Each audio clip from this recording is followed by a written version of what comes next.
There comes a moment in life when something changes, but it doesn't announce itself with thunder. It doesn't come with lightning or heavenly signs. It's a whisper, a soft murmur in the center of your chest, something you can't explain, but also can't ignore. That whisper says, "Wake up."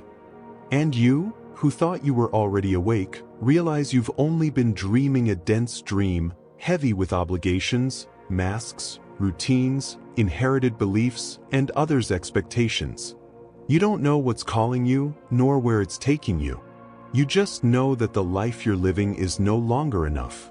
It's not about having too little. It's not even about having too much. It's that something inside you can no longer stay asleep. At first, you try to silence that whisper. You cover it with work, with entertainment, with consumption, with shallow conversations, with relationships that don't touch the soul. But the whisper doesn't go away. Sometimes it becomes a fatigue without cause, other times anxiety, or a feeling that everything you do is useless even if it makes sense on the surface. And sometimes, it becomes an emptiness so immense, you can't ignore it anymore. Most people run away at this point, not because they can't handle the pain, but because they were never taught how to look within. We were trained to look outside, to seek answers in books, in experts, in religions, in goals. But the mystical path doesn't begin with answers. It begins with an open wound, a crack through which truth begins to enter. Then truth at first hurts. It hurts to realize you've lived by other people's rules. It hurts to see how many times you said yes when your soul screamed no. It hurts to remember how often you silenced yourself just to belong. But that wound is necessary, because only through it can light begin to enter. This path is not something you choose. It chooses you. It's not about suddenly changing your whole life or escaping to the mountains or repeating empty mantras. It's something subtler and wilder. It's a return, a descent, as if you were walking down, step by step, into an ancient cave inside you, where something forgotten lives. Not your ego, not your persona, not your story, your essence. The modern world doesn't understand this. It believes growth means accumulation, more money, more followers, more recognition, more control. But on the mystical path, growth means letting go, unlearning, losing everything you are not, and standing naked before the mystery. Then the real journey begins, not toward a new place, but toward a new way of seeing. You no longer look with eyes of fear, judgment, or desire. You begin to see with the soul. And where you once saw only routine, you now see symbols. Where you saw chaos, now you see dance. Where you saw loneliness, now you feel presence. It's not that life becomes easier. In fact, sometimes it becomes harder, because you can no longer settle for the superficial. You can no longer pretend you don't know. When you awaken, you see the falsehood. You see the inconsistency. You see the pain others still don't dare to name. And yes, it hurts, but it also frees you, because in that seeing, transformation begins. You no longer love the way you used to. You no longer work the way you used to. You no longer speak the way you used to. Something inside demands authenticity, demands truth, demands silence, sometimes. And other times, it demands that you scream with your heart wide open, not to convince anyone, but to no longer betray yourself. The mystical path is not linear. It's not progressive. It's a spiral. You return again and again to the same places, but deeper each time. What once seemed like a problem now feels like a teacher. What you used to avoid, now you embrace. Because you've understood something sacred. Nothing is outside the path. Everything is part of the awakening. Sadness, anger, fear, emptiness. They're not enemies. They're signals. They're calls. They're parts of you that also long to be heard. Instead of repressing them, you welcome them. Instead of running from them, you invite them to sit with you by the fire. And in that fire, clarity begins to emerge. You are not what you thought you were. You are not your achievements or your failures. You are not your body or your ideas. You are not your story or your pain. You are something that has always been there, waiting to be discovered. A presence, a consciousness, a silent witness who watches everything without judgment, without attachment, without fear. Sometimes, in the middle of chaos, that presence becomes so alive it makes you cry. But not out of sadness. You cry because you remember how long you forgot. You cry for how far you drifted from yourself. And you cry with gratitude because, despite it all, it never left. The mystical path isn't about escaping the world. It's about inhabiting it with a depth few dare to feel. It's living with an open heart, even if it hurts. It's walking without knowing, but with trust. It's surrendering to something greater, without a name, without form, but which holds everything together. And so, step by step, with no formulas, no shortcuts, the true journey begins, the journey home. Part 2. The Crossing of the Shadow. There will come a point on this path where silence becomes unbearable. Not because silence is hostile, but because it begins to resonate with a force that unearths everything you didn't want to see. That's where the crossing of the shadow begins. The shadow is not evil. It's not the enemy. It's not something to be cut out. It is simply everything you've hidden. Everything you once were and never accepted. Everything you feel but buried beneath layers of thought. The shadow is your unlived pain. Your unexpressed anger. Your misunderstood sadness. Your repressed desire. And most painfully, your truth never spoken.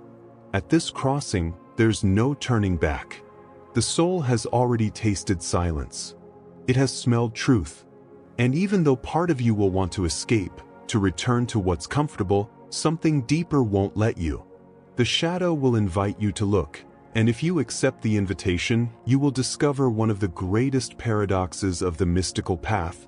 You can only heal what you dare to embrace. You may begin to remember things you didn't want to remember, or feel emotions so intense you don't know where to put them. Maybe you realize that many important decisions in your life were made out of fear, the need for approval, from wounds you didn't even know existed. It's hard. It's heartbreaking. But it's real. Many abandon the path at this stage. Not because they can't endure the pain, but because they don't understand that this pain is sacred. That every tear now falling is not weakness, it's cleansing. That every truth revealed, no matter how dark, is returning parts of yourself that you once exiled. You begin to realize something radical. You are not only light. That idealized image of yourself, always kind, always peaceful, always spiritual, was just another mask. One more. And behind that mask is a complete human being. Contradictory, but vulnerable. You are not broken. You never were. But your idea of who you had to be forced you to live in pieces. At this crossing, your soul asks for wholeness. Not perfection, wholeness. To be able to see yourself entirely, light and shadow, and say, this is also me. And this too deserves love. You may feel anger toward yourself, or shame. You might recall decisions that now hurt. Relationships where you lost yourself. Moments where you were unjust, or afraid, or caused harm. Not to punish yourself. Not to judge yourself, but so you can forgive yourself. Not with the mind, but with the heart. Not with excuses, but with truth. And you'll see the pain others caused you too.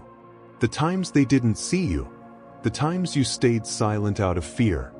The times you broke and no one noticed. All of that, stored somewhere inside, waiting for this moment. The shadow doesn't want to destroy you. It wants to set you free. When you stop fighting it, when instead of running, you stay, the shadow transforms. Not into something pretty, not into a shining light, but into wisdom, into compassion, into strength. because what you have faced no longer holds power over you. And with that, something shifts. You begin to walk differently. Not with the rigidity of someone trying to prove something. Not with the rush of someone who needs to get somewhere. You walk like someone who knows each step is sacred, that every fall is part of the process, that every emotion holds a message. And most of all, you begin to see others with new eyes. Because if you had a shadow, they have one too. If you hurt others, so did they. If you suffered in silence, they did too. And so, where there used to be judgment, there is now understanding. Where there was superiority, there is now humility. Because you know what it costs to look within. Because you felt what it burns to face yourself. The crossing of the shadow is like a fire. Everything unreal burns away. The lies you told yourself, the masks you wore, the roles you played, the justifications, all of it turns to ash. But when the flames die down, what remains is real. From here on, you no longer need to try so hard to be yourself. You don't have to pretend. You don't exhaust yourself trying to fit in. And that freedom, so simple, so silent, is the greatest wealth.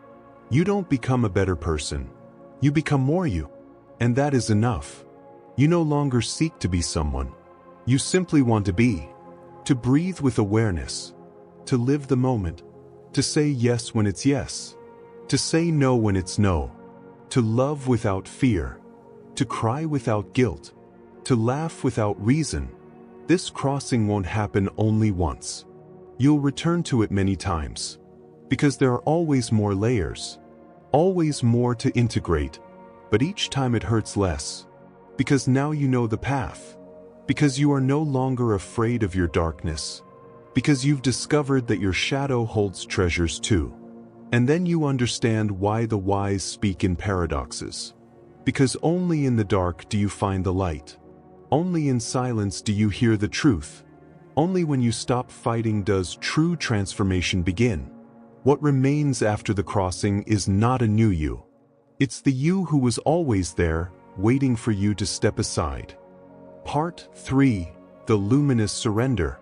There is a stage on the mystical path where everything that once felt essential loses its grip.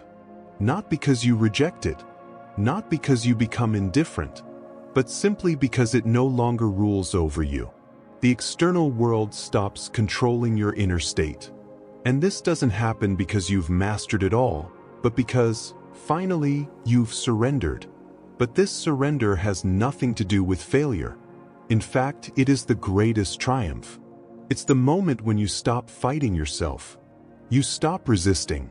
You stop trying to control, manipulate, push. Not because life doesn't matter to you, but because now you understand how life truly works. You've realized something that once seemed insane. The more you let go, the more everything flows. The less you force, the more things align. The more you trust, the more you receive. The kind of surrender we're talking about isn't passivity. It's presence. It's alignment. It's listening carefully and acting from a place of depth, not fear. You don't need strategies. You don't need rigid plans. There's a wisdom that starts moving through you. An intuition that guides you. A voice that no longer comes from the mind, but from the soul. And then, something strange begins to happen. The things you used to chase begin to arrive on their own. The people you need appear without being called. Opportunities show up without you forcing anything. Love, clarity, even money, flow when you're no longer a slave to their pursuit. Because your frequency has changed. Your energy no longer vibrates in need, but in trust. This is when you truly realize that the universe doesn't respond to your words. It responds to your vibration. Not to what you say you want, but to what you truly feel. And when your heart is at peace, the universe reflects that peace. Sure, doubts will still come. Moments of darkness will still visit you. But they won't drag you down anymore. Because you know you don't need to do anything about them. Just stay. Just breathe.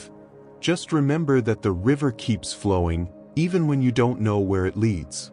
You begin to speak less, not out of fear, but out of reverence, because you sense that everything is alive, that every encounter, every conversation, every look, every step is full of meaning, and you no longer need to understand it all, just to live it with an open heart. You start to move more slowly, not out of laziness, but out of wisdom, because you've seen how rushing pulled you away from yourself. Now you choose to move at the rhythm of your soul, not the world. You become more honest, not because you used to lie with malice, but because now you have no need to hide. You no longer want to impress. You no longer trade your truth for acceptance.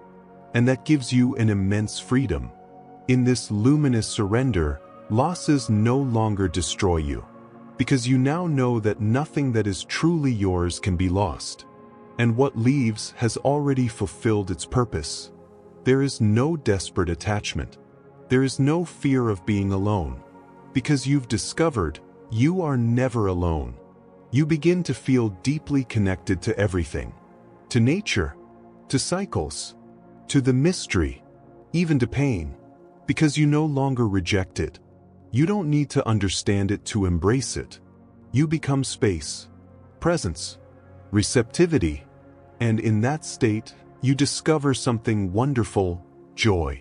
But not euphoric joy, a serene joy, a constant gratitude, a joy without reason, as if something inside you is always smiling, simply because you're alive. Surrender makes you strong, not weak, because you are no longer resisting what is, and that gives you a clarity you didn't have before. You no longer react with anger. You don't drown in anxiety. You don't depend on circumstances. You are the one inhabiting each situation, not the situation inhabiting you. You are the one holding the moment. And if one day everything collapses, you know it's not the end. It's just another chapter in the journey. You no longer fear the void because you've walked through it. You no longer run from uncertainty because that's where the magic lives. Luminous surrender is the soul's maturity. It's the place where you no longer need to prove anything, where you no longer seek to be right, where you no longer wait to be understood. You just want to live in truth, to breathe with presence, to love fully, and from that place, everything you do takes on a new flavor. A word from you can heal. A look from you can hold someone in silence. A simple action can deeply impact someone, not because of what you do, but because of who you are. You no longer give from lack. You give because you're overflowing. You no longer want to change the world. You want to inhabit it with integrity. And that, though it seems small, is what truly changes the world. And then, for the first time, you truly understand what surrender means. It's not falling. It's not losing. It's giving yourself to the flow of life with open eyes and an exposed heart. It's trusting without guarantees, loving without promises, living without masks. And when you live like that, when you finally stop fighting and begin to dance with the rhythm of the universe, the miracle happens. You are free. Free to be you. Free to feel. Free to release. Free to begin again. Free to fail without judgment. Free to love without conditions. And in that freedom, you discover that what you were looking for was never out there. It was here, in this moment. It was always in you. Part 4, the return to the center. After surrender, something begins to reorganize inside you. Not immediately, not with fireworks, but like when a storm passes and everything looks the same, yet the air smells different. You walk through the same streets, talk to the same people, live in the same body, but nothing is the same, because you are no longer the same. You don't announce it. You don't shout it. You don't need to explain. You simply know. And that knowing is silent, deep, beyond words. It's as if you've touched a root, a source, a truth that needs no defense. You're you, finally. And it's not the ideal version of you. Not the perfect self you imagined. It's a self with wounds, with scars, with a story, but real, whole, unmasked. You're not light without shadow. You're not shadow without light. You're the totality. And in that totality, there is peace. The beautiful part is that when you start to live from that center, you don't stop feeling pain, fear, or doubt. You still feel them, but they don't sweep you away. You're not afraid of them anymore. You no longer identify with them. You can say, I feel fear, but I am not my fear. I feel sadness, but I am not my sadness. And that changes everything. The center is not a place. It's a way of being. It's an internal point that doesn't depend on circumstances. You can be in the middle of chaos and feel centered. You can live in abundance and not lose yourself. You can be alone and still feel connected. Because you no longer seek outside what can only be found within. And that gives you a strength that isn't from this world. A gentle strength. A firmness that doesn't need to impose. A presence that holds without crushing. A clarity that doesn't become dogma. A truth that doesn't demand belief. It's the kind of strength the ancient wise once had. The kind that isn't loud, but is felt. That doesn't shout, but transforms. That doesn't need to prove itself, because it simply is. From this center, you begin to live differently. You listen more than you speak. You observe more than you judge. You feel more than you think. Not because you reject the mind, but because you've learned to use it as a tool, not as a tyrant. The mind no longer rules. The heart leads. And that changes everything. You no longer make decisions from fear, or from guilt, or from pressure. You make them from coherence, from the soul. And if you make a mistake, you don't punish yourself. You learn. You adjust. You move on. You no longer seek constant validation. You don't need to be approved, applauded, or understood. You know who you are. You know your worth. You know what you bring. And you give it, not out of need, but out of inner abundance. And in that overflow, magic happens. Everything begins to synchronize. Not because you control it, because you're aligned. Not because you planned it all, but because you're present. And when you're present, the universe is too. Everything becomes a response. Everything is a symbol. Everything has meaning, even if you don't understand it. Not because everything goes how you want it to, but because everything contributes to your awakening. You begin to live with less. Less noise. Less rush. Less drama. But with more.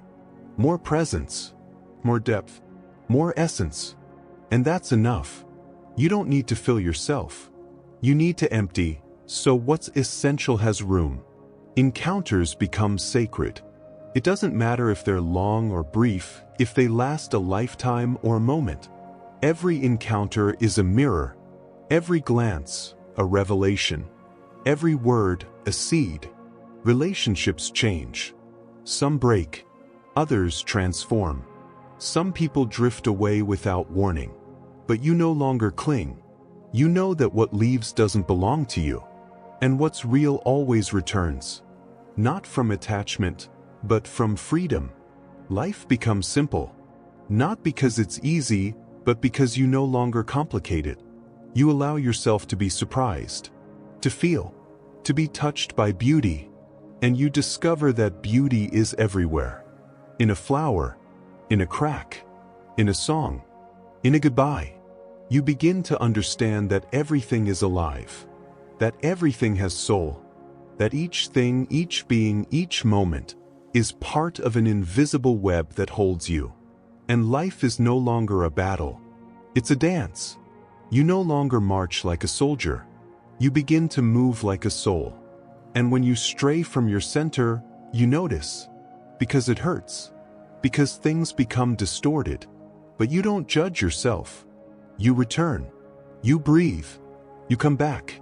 Because now you know your true home isn't a physical place, a person, or a goal. It's the center. This internal space where the real lives. From there, everything takes on new meaning. Work, family, art, body, matter, everything is a channel. Everything can be path, if you walk it with awareness. Returning to the center isn't a goal. It's a practice. It's remembering, again and again, who you are beyond everything. It's not forgetting yourself when the world pulls you. It's looking at yourself with compassion when you fall. It's staying loyal to your soul, even when everything outside says otherwise. And when you live from that center, you become medicine. Not because you heal others, but because your presence heals. Because you are coherence. Because you are truth. Because you are love without possession. Light without pretense. Silence without emptiness. And then you understand that there's nothing more valuable than this, to live in yourself. Not above yourself. Not away from yourself. Not against yourself. In yourself. That's where true freedom begins. The soul as an offering. There comes a point on the path when you stop asking what life can give you. Not because you have everything, but because you realize it was never about that. Life is not here to fill your emptiness. It's here so you can discover that you have something within you capable of overflowing into the world. And when you realize that, something deep reverses. You no longer walk around expecting. You no longer live bargaining. You don't love to be loved. You don't give to be recognized. You begin to become, without even noticing, an offering. Not because you're holy or perfect or enlightened, but because you're full. And what is full overflows. What is full cannot help but give. Like a tree giving fruit. Like a cloud releasing rain. Like a heart touched by mystery, it simply cannot keep silent. To be an offering does not mean sacrificing yourself. It's not denying yourself. It's not becoming a martyr. It's exactly the opposite. It's living from such fullness that you no longer need to hold back. That you no longer need to protect yourself. That you no longer live to accumulate, but to share. To be an offering is to be in service to life. Not from duty, but from gratitude. From joy. From that inner certainty that every word, every act, every silence, if it comes from your depth, can touch another soul.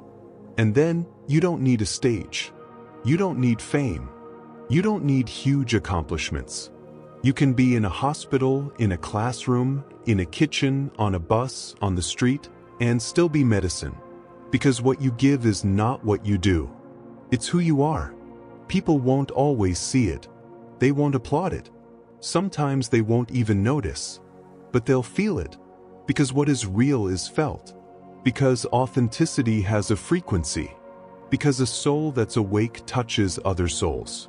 And the most beautiful thing about this stage is that you begin to love without fear. You love without conditions. You love without expecting. You love even when it hurts. Not because you're weak, but because your love is no longer need. It's presence. It's clarity. It's freedom. Your love no longer demands. No longer chains. No longer manipulates. No longer begs. It's a love that knows how to walk away when it's no longer welcome. That knows how to stay without forcing. That knows how to hold without suffocating. That knows how to say no without stopping loving. And in that kind of love, the sacred begins to reveal itself. Everything becomes a ritual. Not because you change what you do, but because you change where you do it from. A hug becomes an altar. A conversation becomes a prayer. A simple gesture can open a heart long closed. And you don't have to force it. You don't have to seek it. You just have to be present. When you are present, everything is present. Being an offering is not giving yourself to anyone and everyone. It's also protecting your energy. It's knowing when to open and when to withdraw. When to speak and when to be silent. When to sow and when to let the soil rest. Because you know yourself. Because you listen to yourself. Because you understand that in order to give, you first have to inhabit yourself. You can't offer what you don't have. You can't support others if you don't know how to support yourself. And that's why being an offering isn't about depletion, it's about constant inner renewal. A new compass appears, meaning, you no longer do things just to do them. You no longer live on autopilot. You don't say yes out of fear or no out of pride. You live from meaning. And if something doesn't resonate with your soul, you step away, not out of rejection, but from coherence. Your time becomes sacred. Your attention becomes sacred. Your body, your words, your gaze, all take on a new weight. Because you're no longer just a person. You're a channel. And that channel must be clean, calm, awake. To be a channel doesn't mean being perfect. It means being available. To life. To beauty. To truth. To others. To yourself. And in that state, something very deep begins to happen. You begin to live in communion with everything. The tree is no longer just a tree. It's a teacher. The river is no longer just water. It's a guide. Pain is no longer punishment. It's path. Joy is no longer a prize. It's a sign. The body is no longer a burden. It's a temple. Everything is filled with soul. Everything becomes a mirror. Everything is a message. And without realizing it, you begin to walk with a new kind of peace. Not a peace that avoids everything, but a peace that embraces everything. A peace that knows how to cry, that knows how to laugh, that knows how to wait, that knows how to die. Because even death is no longer an enemy. You see it as a threshold, as another transformation, as part of the cycle. And then you no longer fear the end, because you know that everything is process, that every closing brings a beginning, that every loss brings you closer to the essential, that every goodbye prepares your soul for a new kind of hello. Being an offering is not disappearing. It's appearing more. It's being more. It's loving more. But without losing yourself. Without denying yourself. It's a lucid giving. From serene. It's living from the source and letting that source water everything you touch. And so, without even trying, you become a lighthouse. Not a lighthouse that demands. Not a lighthouse that shouts. A lighthouse that simply is. And by being, illuminates. By being, accompanies. By being, awakens. And that is the greatest revolution. To be who you are, without noise, without masks, without permission, and still touch the world.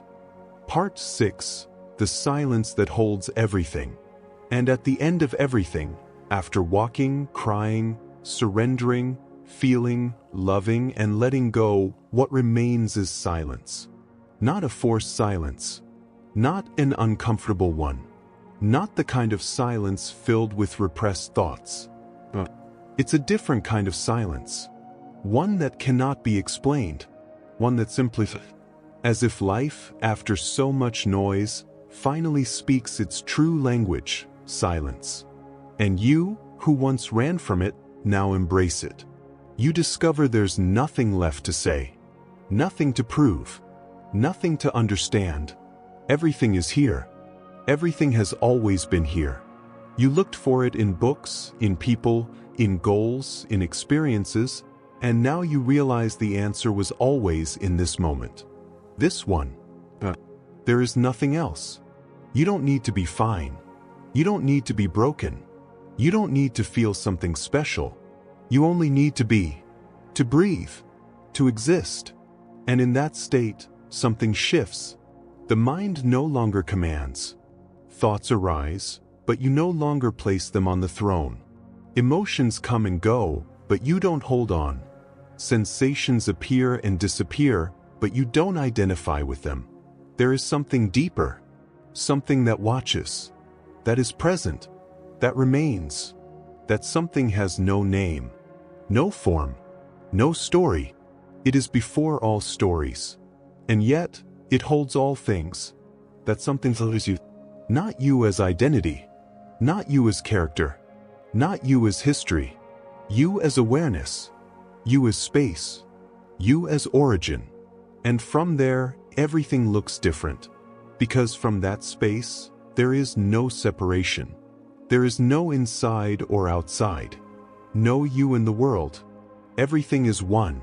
Everything is part of the same heartbeat. Everything is part of the same silence.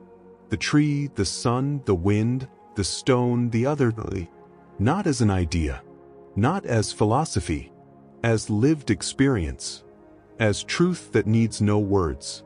And so, you understand what the wise ones meant when they spoke of the full emptiness, of everything in nothing, of unity beyond form, of the light that cannot be seen, but that lights up everything. You can't share this with words, because words distort it, because words contain it. You can only live it, be it, embody it, and in doing so, your life becomes something else. You don't stop acting. You don't stop feeling. You don't stop failing. But you no longer take it all so seriously. You no longer dramatize. You no longer cling. Because you know everything passes. Everything moves. Nothing is personal. You remain. Like the sky that watches the clouds. Like the ocean that holds every wave.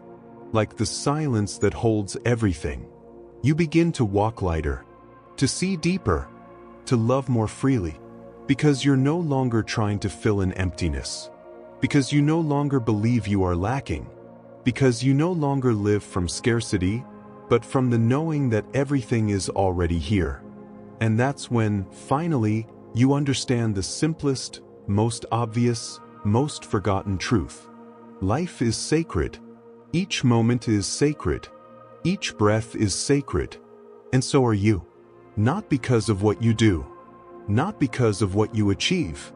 Not because of what you represent. But simply because you are. And then you don't need to be special. You don't need to be right. You don't need to be spiritual. You only need to be human. With mistakes. With doubts. With good days and terrible ones. But always present. Honest. Open. And that human being, inhabited by silence, is the most divine thing there is. You don't need to seek God. Because you begin to see the divine in everything. In a mother's gesture. In an animal's gaze. In the creak of wood. In the smell of bread. In a sunset. In an embrace. God is not far. The mystery is not above. It is here. In the simple. In the ordinary. In the invisible. And only silence can show you that. Because silence doesn't teach. Silence reveals. It doesn't give answers. It returns you to the origin. And from that origin, everything begins again. Because the mystical path doesn't end. It has no destination. No summit. It is a spiral. A heartbeat. A dance. An eternal return to center, to soul, to silence. And the willingness to offer it all again. Without expecting anything. Without needing anything. Just for the joy of living with an open heart and both feet on the earth. And that is the closest thing to true fulfillment a human being can know. Not fame. Not success. Not power. Silence. Presence. Truth. Love without a name. Love without a master. Love that simply